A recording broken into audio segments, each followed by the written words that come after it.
coordination, centralization and decentralization. You know what is coordination? Coordination का मतलब होता है आपस में तालमेल बिठाना, ठीक है। एक तरह से जो अगर हम ऑर्गेनाइजेशन में काम कर रहे हैं तो सही से काम हो, उसका सही से तालमेल बैठे एक दूसरे के साथ, जो भी हमारी एक्टिविटीज हैं उसको हम बोलते हैं coordination. Coordination is the act of coordinating, making different people or things work together for goal or effect. Obviously, manager has to adapt in the art of coordination. मतलब ये coordination बहुत ज़रूरी है। हर एक चीज़ को एक्टिविटी को इजीली हमने अगर अपने जो हमारा गोल है उसको इजीली हम उसको अकम्प्लिश कर सके तो हमें कोऑर्डिनेशन बहुत ज़रूरी होती है एक ऑर्गेनाइजेशन में। अगर प्रॉपर कोऑर्डिनेशन नहीं होंगे, कोई अपनी मर्जी करेगा, कोई अपनी, तो उससे प्रॉब्लम क्रिएट हो सकती है। सेंट्रलाइजेशन क्या होती है कि जो भी हमारी डिसीजन मेकिंग है, ये हमारा कमांडिंग है प्रोसीजर, वो एक सेंट्रलाइज्ड पर्सन के ऊपर है, ठीक है। सेंट्रलाइज्ड उसी ने हमें कमांड करना है, वही पर्सन हमें आगे फर्दर हमारी ड्यूटीज एंड रोल्स बताएगा। जो डिसेंट्रलाइजेशन होती है कि हम फर्दर आगे डेलीगेट कर देते हैं, डिफरेंट ग्रुप्स बना देते हैं आगे, फिर वो आगे वो अकॉर्डिंग करते हैं। तो ये एक मतलब कि ग्रुप वाइज, फंक्शन वाइज हमने डेलीगेट डिसेंट्रलाइज कर दिए, एक पर्सन के ऊपर नहीं आएगा। नेक्स्ट है हमारा अब कोऑर्डिनेशन की definition. Coordination is orderly arrangement of group efforts and provide unity of action in the pursuit of common purpose। की कोऑर्डिनेशन की इसलिए जरूरी है कि हमने जो भी हमारे पर्पस है कॉमन पर, उसको कंप्लीट करने के लिए जो भी हम एक्टिविटीज करते हैं और अरेंज करते हैं उसको, तो वो एफर्ट्स को बोलते हैं coordination. Coordination implies deliberate efforts to bring fulfillment of goal, कि हमारे गोल है कंप्लीट हो जाए, उस एफर्ट्स को बोलते हैं कोऑर्डिनेशन। सिंक्रोनाइज्ड वे में जैसे हम चलते हैं उस चीज को बोलते हैं coordination. And coordination is needed only when there is involvement in group. अगर एक पर्सन है तो आपको कोऑर्डिनेशन की जरूरत नहीं है, जब ग्रुप एक्टिविटी इंक्लूड होती है तब कोऑर्डिनेशन की जरूरत होती है। Coordination is the continuous effort which begins with the very first action. Obviously her action ये कंटीन्यूअस प्रोसेस है, साथ साथ में हर टाइम पे चल जाएगा। अगर जैसे आप एग्जांपल, अगर टीचर और स्टूडेंट की कोऑर्डिनेशन नहीं होगी, वो टीचर कहेगी मैंने इस टाइम पे क्लास लेनी है, स्टूडेंट कहेंगे मैंने इस टाइम पे क्लास, तो प्रॉपर कोऑर्डिनेशन नहीं बैठेगा तो वो चीज अकम्प्लिश नहीं होगी हमारी। Coordination is necessary for all the managerial functions in organising work. Manager must see that no activity remains unassigned. सारी कोऑर्डिनेशन में क्या है कि सारी एक्टिविटीज हर किसी को असाइन होनी चाहिए, कोई ऐसी एक्टिविटी ना हो कि बीच में से कोई लूप होल रह जाए और प्रॉब्लम क्रिएट हो। नीड क्या है हमें कोऑर्डिनेशन की? ऑब्वियसली हमारा काम अच्छे से बिना किसी प्रॉब्लम से वो अकम्प्लिश हो जाए, इसलिए हमें कोऑर्डिनेशन की जरूरत है।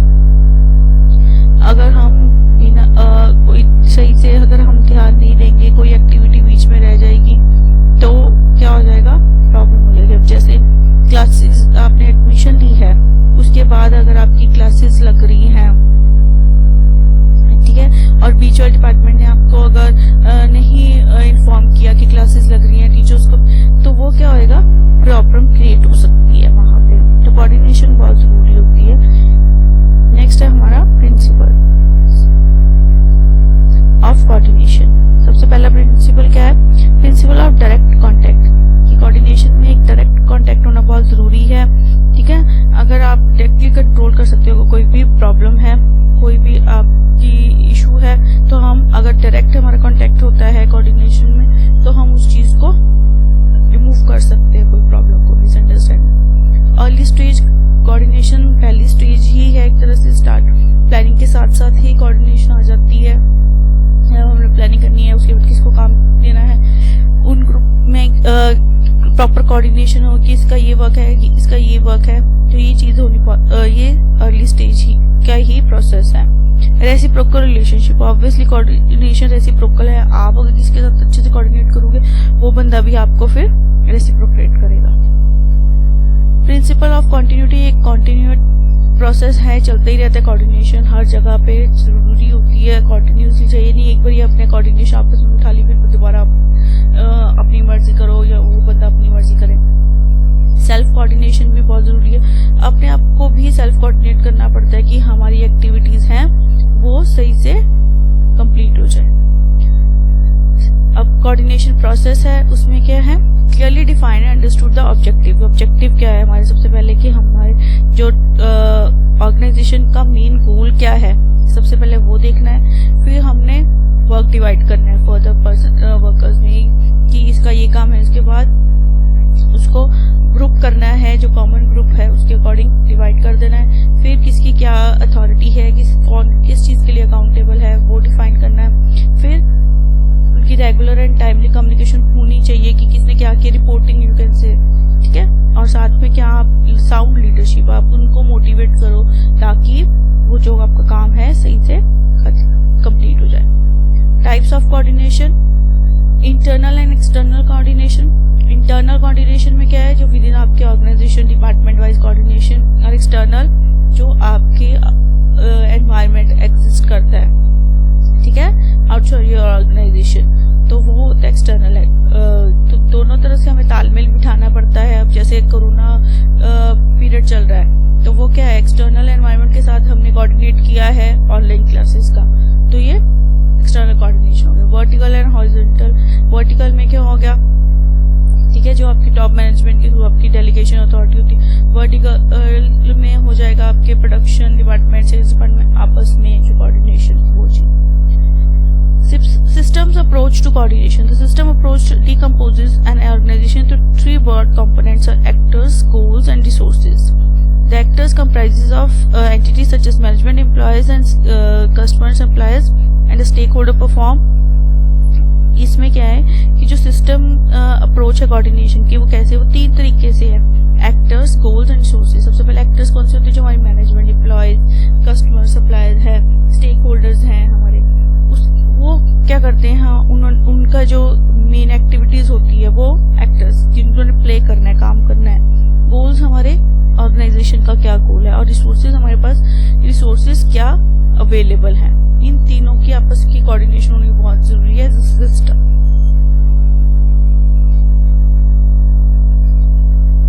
फिर आता है हमारा सेंट्रलाइजेशन एंड डिसेंट्रलाइजेशन। सेंट्रलाइजेशन का मतलब क्या होता है, जो भी एक फॉर्मल अथॉरिटी एक पर्सन के पास होगी वो उसी को आके सबने रिपोर्ट करना है, और वही टॉप मैनेजमेंट आके फर्दर सबको कमांड करती है और सबको बताती है कि किसने क्या करना है। और जो भी हमारा अथॉरिटी है वो एक पर्सन के पास है, सेंट्रलाइज्ड है वही पर्सन आगे। और जो डिसेंट्रलाइज है, डिसेंट्रलाइज मतलब कि हमने डिफरेंट ग्रुप वाइज इंडिविजुअली हर किसी को डेलीगेट किया हुआ है फर्दर उनकी अथॉरिटी और रिस्पॉन्सिबिलिटी की अलग अलग वाइज, ठीक है। फिर आता है हमारा सेंट्रलाइज्ड एंड डिसेंट्रलाइज्ड ऑर्गेनाइजेशन। कुछ ऑर्गेनाइजेशन होती है जो सेंट्रलाइज्ड कि वहाँ पे आप ही हो कि सब आपको सबने आपने ही देखना है कि किसने क्या किया है, कैसे करना है, ठीक है। और सेकंड डिसेंट्रलाइज्ड में होता है कि आपने फर्दर डेलीगेट कर दी अथॉरिटी लोअर लेवल पे कि आप देखोगे, उसके बाद एंड में आके आप मेन जो टॉप लेवल है उस पे रिपोर्ट करो। These are further functions।